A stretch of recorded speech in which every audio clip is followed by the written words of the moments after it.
Hantu Herlina pun kembali ke pondok pesantren.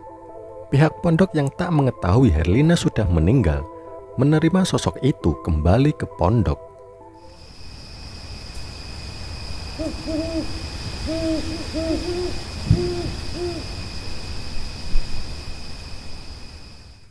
Selamat datang di Buzz Story, cerita waktu malam.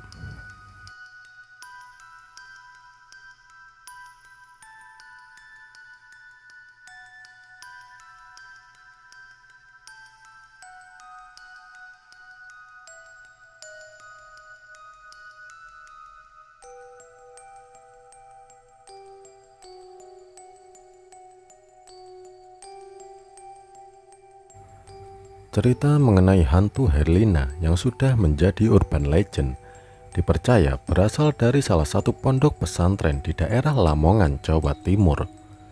Ada beberapa versi mengenai cerita hantu Herlina, namun banyak yang menyebut hantu Herlina merupakan sosok santriwati yang tewas karena kecelakaan saat sedang kabur dari pondok pesantren.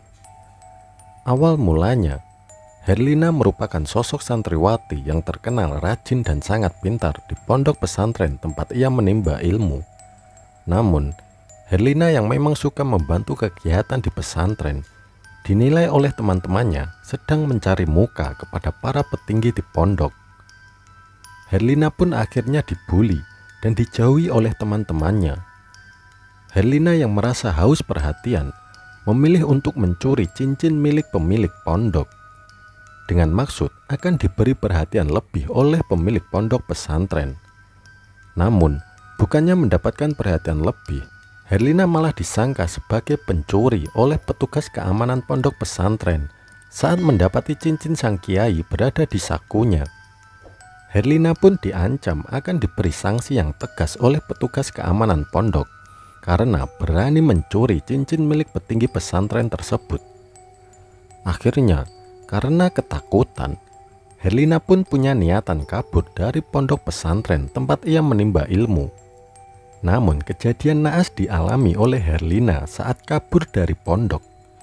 Ia justru mengalami kecelakaan tertabrak mobil hingga meninggal dunia. Kematiannya pun tak diketahui sama sekali oleh pihak pesantren. Tak terima anaknya sudah meninggal dunia karena kabur dari pondok, orang tua Herlina pun akhirnya mendatangi seorang dukun sakti di daerahnya. Hal itu dilakukan orang tua Herlina untuk membalas dendam ke pihak pesantren yang membuat anaknya kabur dari pondok hingga meninggal dunia. Dukun tersebut mengirim sosok yang mirip dengan Herlina ke pesantren itu sesuai dengan transaksi harga yang telah disepakati. Si dukun berpesan agar setiap malam Jumat Kliwon, hantu Herlina harus diberi minum darah agar sosok jin yang menyerupai Herlina itu tetap bisa hidup. Hantu Herlina pun kembali ke pondok pesantren. Pihak pondok yang tak mengetahui Herlina sudah meninggal menerima sosok itu kembali ke pondok. Syaratnya, ia harus meminta maaf dan menjalani sebuah hukuman atas kesalahannya. Saat di kamar pesantren, teman-teman Herlina merasa ada yang janggal.